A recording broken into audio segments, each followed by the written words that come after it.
and the BIU. You will be aware that the minister has tabled some legislation in relationship to the Labor Relations Consolidation Act of 2020. That act particularly speaks to a number of issues, but one that has really got BPSU and the BIU's attention is this whole question of decertification. Understanding that the minister has had consultation with the unions, it's a consultation with the employers, and I knew that maybe 3 or 4 weeks ago we were on a Zoom call or WebEx call with the minister along with the employers, and the BIU made it crystal clear that we cannot support particularly, and I want to say the draft that we have is 56. I think the new draft is number 57. It talks about cancellation of certification. Understanding what this means to the trade union movement, we are talking about cancellation of a union. Let's just digress for a moment and look back in history. In 1998, this was the last act that the UBP passed before they were voted out of the government on November 9, 1998. This legislation provided for the certification process and the decertification process. Having conversations with the minister, the BPSU, and the BIU made it crystal clear.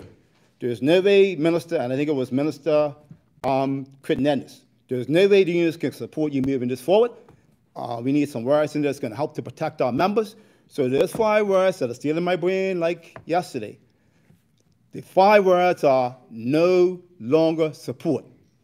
That's key because what the unions was trying to point out and what the unions has been saying for many, many years now is that if you're going to have a decertification process, it simply cannot be done by non-union members. The quick example that I can give you is that if we have 20 members in this bargaining unit, and here's where the minister is hanging his hat, here's where the civil servants that's representing the minister is hanging their hat.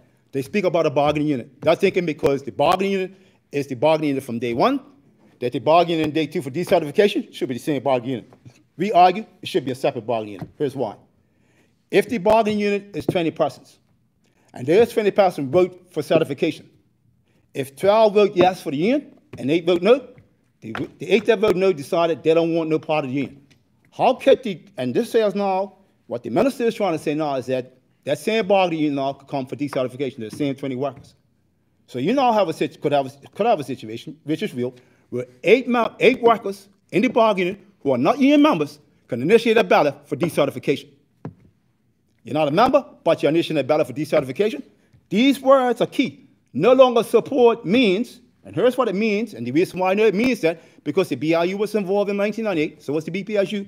No longer support means we supported the union, we don't support you anymore, so we want to vote you out.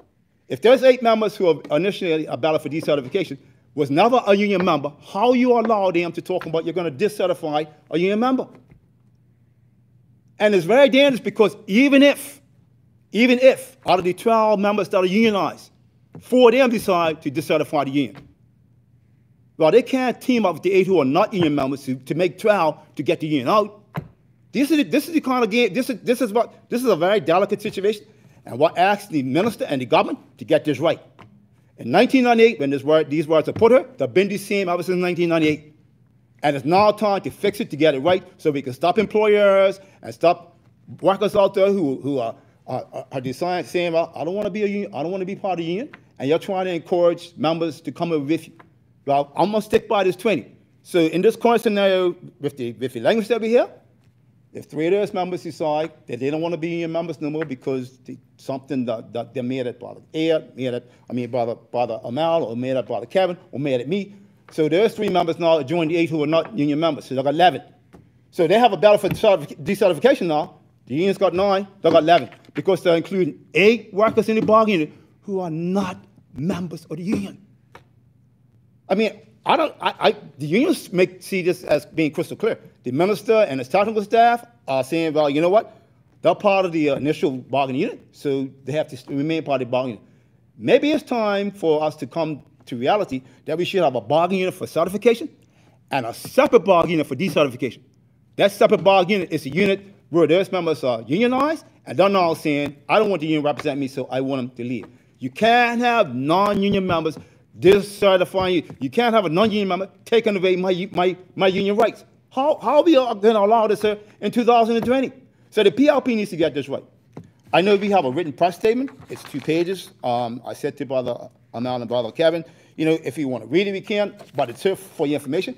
The main point, I think that, and I'm there if Brother Kevin or Brother Amal was saying anything, the main point right now is that the government needs to listen. FYI, for the PLP government, in 2012, PLP lost the election to the ABA.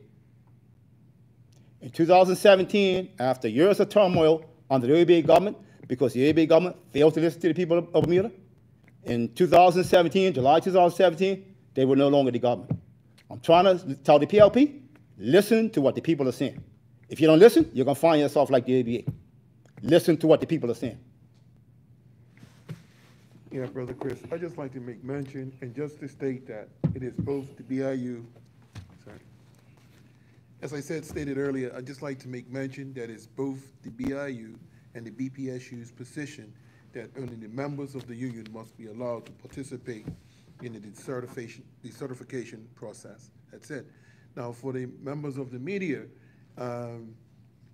we can actually give you copies of this or electronically, which will make it simple and rather than going through the whole process. So what we've got there basically is certification, how one becomes certified to a union, and also decertifying. So we have that breakdown and what it actually stands for. Chris and I can give you numerous occasions of even workers and companies, employers in Bermuda that actually try to do these things, and it's against the law. So at this point here, we take any questions. So, just to be clear here, you're saying that if you reconstitute your bargaining unit, people leave, and you can't say, okay, they're no longer a part of our bargaining unit? What do you mean leave? So if like you say, 8 people decide that they don't want to be a part of the union anymore, and right. They leave, you can't say, okay, they're no longer a part of our bargaining unit? Well, let's just be clear, and that's a great question, Mr. Fox. Remember, there's 5 words. No longer support. Here's what that means. We have a ballot for certification. We have, out of the 20, we have 15 of those workers say they want to be recognized by the union. 2 years later, 3 of those workers decide I no longer want to be a union member. So now you got 8 workers over in the bargaining unit that don't want no part of the union, and 12 that do. So if we had to have a ballot for decertification, there are 15 people that will be allowed. Why? There's all the 3 members, there's all 3 workers, were part of the bargaining unit. So once they were part of the bargaining, they were paying union dues. So no longer support means I was supporting you for 2 years as a union member, I no longer support you. You can't have a situation where people in the bargaining unit never supported the union, and now they're initiating a ballot for decertification. That's simply unheard of. The example I can give you are numerous examples. I can't go to Young Men's Social Club or the Yacht Club and cast a vote for president or secretary if I'm not a member. Yeah. How? Doesn't happen. So whilst I understand the minister's concern about this bargaining unit, we have to be very careful how we use this bargaining unit, because here's the problem. If we have recognition in 2020, the union wins recognition, and let's say if that number 20, the union wins the ballot 20 to 12. Let's just say that those 20 workers remain the same for 12 months. In 12 months' time, what the minister is saying and the Stockholm team, in 12 months' time, there's non-unionized aid employees can initiate a ballot for decertification. No way should that be allowed to happen. No way. You get one chance to decertify the union, that's that certification process. You want to decertify us after that? Become a union member, and then drop away, and then you can, even though it sounds underhanded, but that's the only way you can do it. You have to support the union, and then decide you don't want to support us no more to do what you want to do to try to get the union out of the right place. Why do you think that Labour government is going against Labour's wishes? Well, Mr. Fox, that's an interesting question also. I would say to you that I think that I can't speak for the BPSU. I certainly can speak for the BIU. Labour has never asked whether it was a UBP government back in the day, PLP government, ABA, now PLP back in. When I ask the government for any favors, all we want them to do is what's right and what's fair. And all we're saying to the current government is that look at the way this is written. And whilst I understand your concerns about people's rights in a bargaining unit, I just think we need to be sure, make sure that we're not giving those non-union members too much rights in respect to taking away my rights as a unionized employee, because that's what it seems like we're doing here. That's the bargaining unit, and it don't change. It can't change. Well, that methodology seems like it's all wrong. As I said earlier, you get one chance to decertify the union, that's that certification. Now, if you want to be a part of the union now and decide that you want to get rid of us in a few years' time, well, my advice to you, start paying some union dues and then don't support us anymore. And I keep coming back. We just could say the same thing over and over again. It's all about making sure that if you supported us, you can have a vote. If you don't support us, you can't get a vote. It's plain and simple. Any further questions? Yeah, so I mean, from what you're saying here, it sounds like there could be a simple change to the legislation to make it work properly. How are you going to prevail on him to tweak it, I guess, if they're going to be going ahead and debating it tomorrow? Well, you know what's interesting is that when we were on the call a few weeks ago, and I said to the minister that, and I'm making it candid, when we were on the call, I can't speak for their unions. I can tell you I can speak for the BIU. The BIU will not support this the way it is now, and the way how you're proposing it stand that the bargaining unit, it's all those workers in the bargaining unit who support the union and who don't support the union that can participate in the battle for decertification. I'm sorry, but I can't agree. There's no way the union can agree to that. Two major unions in Bermuda. Have you consulted with any other unions in Bermuda on this issue? Well, just so that, and if I got it wrong, I'll ask Brother Amal or Brother Kevin to correct me, but I think it only affects the BPSU and the BIU. Because if you look at the way the teachers union is structured, the fire service association, the prisons officers, and the police, I think they're all structured in a different way, as opposed to the way we're structured, the way we got our bargaining units. Completely different. Okay, so this obviously came up in this 7-year labor law reform process. And Mr. Fox, another great question. This all started under the ABA government, okay? Then it was taken up by his deceased now, the Honorable Walton Brown. It was then passed on to Levita Fogo. It was then passed on to the current minister, Minister Jason Harry. So I had 3 ministers under the PLP, 1 minister under the former government, the ABA, to have this conversation about trying to consolidate the laws that we have in front of us. So it's been 7 years or so getting to this process.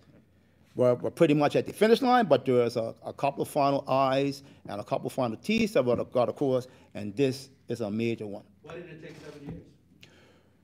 Well, all I can say to you is that I can't speak for the previous government. I can't speak for the current government. I know that the BIU and the BPSU have representatives on the subcommittee of the LAC that was looking at these changes or whatever have you. And it just took some time to get it all done. You know, maybe if the government has a different answer, but it has taken 7 years of work to get us to where we are today. Yeah, we've heard your complaint about where we are today. Yeah, my complaint? No, Mr. Fox. Well, You seem like, but no. Just 1 second. Yeah. Because what some people would say is, well, you know, you got a lot of things here. Labor got a lot of things. And the question would be, what did the employers get? And maybe, is it possible that the minister was trying to balance out this by giving this? So let's clarify. When you say the unions got a lot, what do you think we got? Well, the minister, I just interviewed the minister actually. And Yeah. the minister said that, you know, that there were a number of improvements for labor. Okay. In fact, he had a whole list. He's got a whole press statement. Okay. Almost everything in here is about what's good for the workers. Okay. So what I would ask the minister to go back and do, because first of all, I don't want anybody playing the kind of games to BIU. Let the minister go back and check and see what the ABA government did back in 1975 when they structured that essential service law that took away the rights of the BIU members and any worker that works in the essential service area. So maybe it's time the kind of balance is taking place now as relates to what should be happening, because we have said it many, many times before that it would appear that there's a set of rules for us and a separate set of rules for the employer. So if the minister now is putting some things together to try to balance, and let's pick one. We're talking about this free ride being over for people who are been getting a free ride for the past 50+ years or more. Where, you know, as a union member, I pay $10 a week. and somebody who decides, I don't want to pay any money, I pay my money to charity, but you still hold out your hand, accept the vacation time, accept the sick time, the federal benefits, and the increases in pay, I'll take it all, but I ain't got to worry about being a member. So the unions came up. First of all, this free ride's got to be, it's been going on for 50 years plus, and it's time for it to stop. Well, let me back up. I guess since 1973, when Critton Ennis, when I think it was Jim Woolwich, who brought that agency shop act to say, you know what, we can't have no clear shop in Bermuda. So now when the minister talks about the things that the unions got, I'm surprised, I'm shocked, because what about the things that are out there for the employers? Where the employers should be following what the law states, but no, it's only meant for the unions, not meant for the employers. Remember now, these are supposed to be labor laws for who? Not just for the unions, you know. Yeah. These are labor laws for the country. So I'm offended that the minister tell you, well, here's what the unions got hired. Well, what the employers been getting for the last 50 years? What they been getting? So I'm offended, as the president of BIU, that the minister will actually say that to you. I'm offended too, because the union is yeah. I'm offended of the minister's statement to you, so you can hear Mr. Fox, because the minister came through the BPSU, and he was a former minister. Former president at that. So I can assure you that if he was sitting in our seat right now, he would not be supporting the things that about decertification. And the minister understands those things. A simple principle as the general rule for democracy. And we cannot forget that. So now, as the minister who actually can direct his staff about, and actually he can question his staff, why are we in so much support of this? We must remember, unionized workers or non-unionized workers, especially under a union, if they don't support us, they still get the uplifts. When we actually go to negotiations, they get the uplifts, they get the vacations, they get the compassionate leave, they get the sick leave, they get the paternity leave, maternity leave. They get all of those things there. So to balance out for all workers in Bermuda, something's missing here. Something is definitely missing. And I'm appalled if the minister is talking like this. Well, I don't think the minister was saying anything, but he said, one of the things he did say was that, that this was supposed to be a balanced approach, which the government was seeking to be balanced and fair in its approach. It's noted that unions oppose the prescribed process for decertification, even though it's an improvement from the existing provision. And employers do not think the time is right for any changes and generally not support changes that benefit the union or increased employee benefits. I can tell you this, Mr. Fox. Anybody with just a little bit of brain, not much, not needed, but if you can see what's taking place, COVID has actually stressed out people at home, people in the workplace. Everything is stressed out, from businesses closing and all those types of things here. We have a budget that's going to be coming up very soon, and that budget has to pay for all the things that have been taking place right now. So the workplace is going to get harder. So what you're trying to do for me, as I look, you're squeezing out and putting in acts, and persons even like yourselves going to have to come talk to us soon, because it can't get any easier. It's going to get worse. Well, he says it's an improvement, this decertification, prescribed process for decertification. It's an improvement from the existing provision. So the decertification? He says that it is, he's just saying that this is better than it was before. So the reason why he's probably saying that, the reason why he's saying that, because now it's 50% plus one, right? Now the government is putting forward a 60%, but the unions always had the. I'm sorry, you got to explain that. I don't know. 50% plus one basically is for decertification. Oh, I see. Just on simple majority. Yes. So the minister's now putting forward 60%. And what we're saying from Robert's Rules of Order, 2/3 is better. So that makes it about 66%. So when you actually look at a union, just say the smaller numbers, that's really what hurt you. in those particular bargaining units. Okay, so better, I don't know about better, but we tend to go looking for a 2/3. But the 60%, let's address the 60% in the 20 worker scenario that I just gave you. So the minister wants you to believe that this is better. There's 8 non-unionized workers. Now they would need 4 of the unionized workers to join them to get to that 60%. You think that's not a help for us? That makes it worse. In the respect that it's not much different than what we have now. So how does it make it better for us? So the improvements that the minister speaks about, let's just talk about a couple of the improvements. Because under the certification process, there is some improvements. We're going from 14 days to 10 days. Other jurisdictions is 5. I'm sorry, 14 days to... Well, once the letter goes here for certification, for recognition, the employer has 14 days to respond. So that's now coming down to 10 days. In other jurisdictions, they got 5 days to respond. Minister, and let's just be clear, former Minister Walton Brown had it to 5 days unit. So we've compromised and going back up, we've doubled it going back to 10 unit. But the minister was recommending, Walton Brown was recommending 5 days. So even on this current minister, and whether it's him or the civil service, they're saying, oh, no, well, we think 5, we can't go on to 5 days. And the employer still complaining about 10 days. They think 10 days is not enough time. To answer a letter of certification, to answer a letter, you need 14 days? That's an eternity for you to do what? Continue to do what you're doing. Oh, well, you're looking for recognition? Come in over one by one so we can have a conversation. And when you look, our members are dwindling. These are the kind of games that they play. So, now that we've gotten here, Yes. what do the 2 unions, I mean, the only thing you can further do is like, let's go back to the table and try to talk some more about it. What can you do? But Mr. Fox, respectfully, how does this disadvantage the employer?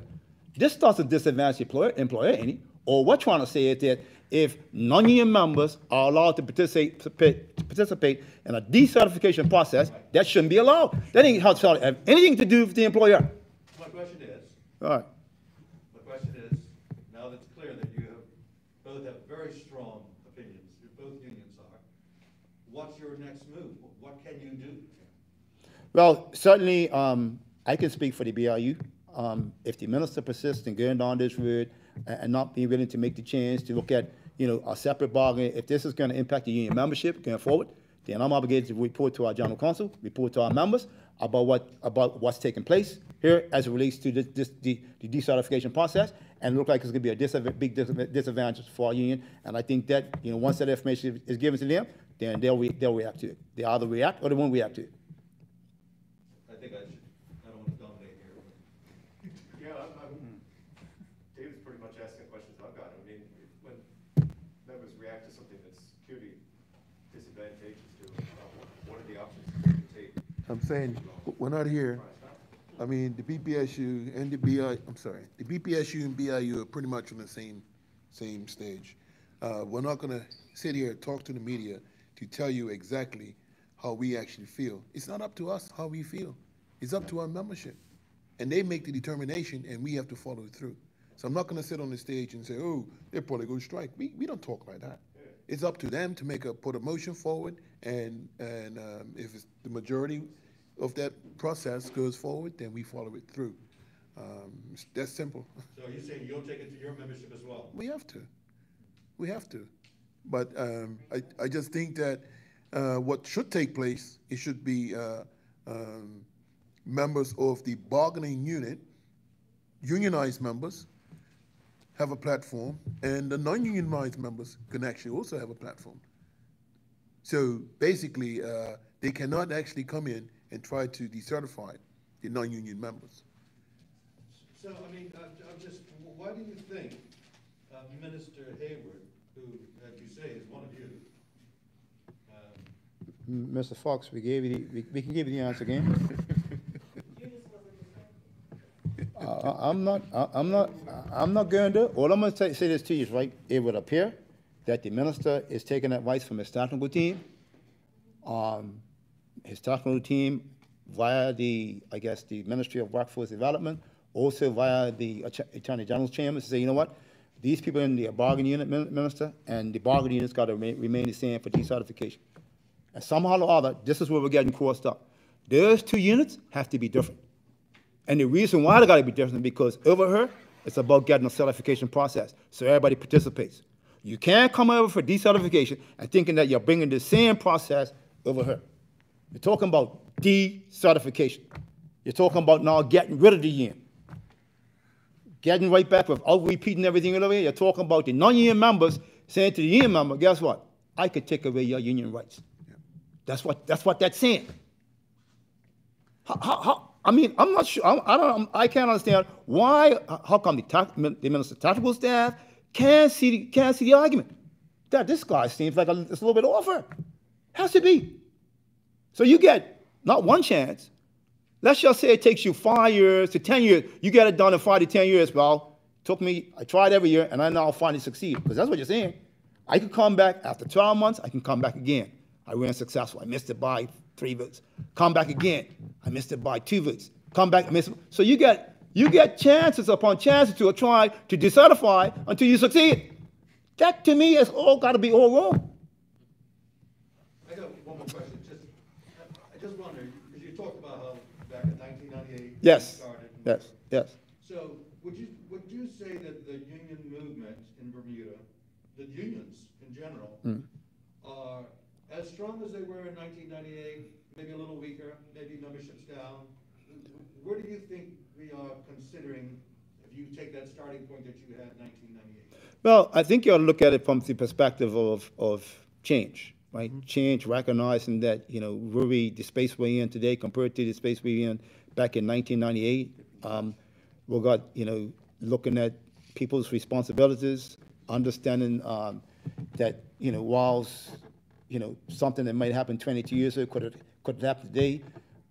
Those are the things that you transition as a membership. You go to the members, and as Brother Mal said, which is what I said to you also, is that you go to the membership and you present it to them. Remember now, the membership in the BIU is not the general president, it's not the general secretary, it's not the executive board, it's the membership. So contrary, and we've said this many times before, where people were saying Ottawell Simmons was president for life. So when he finally stepped down in 1996, people didn't believe it. His artist going, yeah, he retired.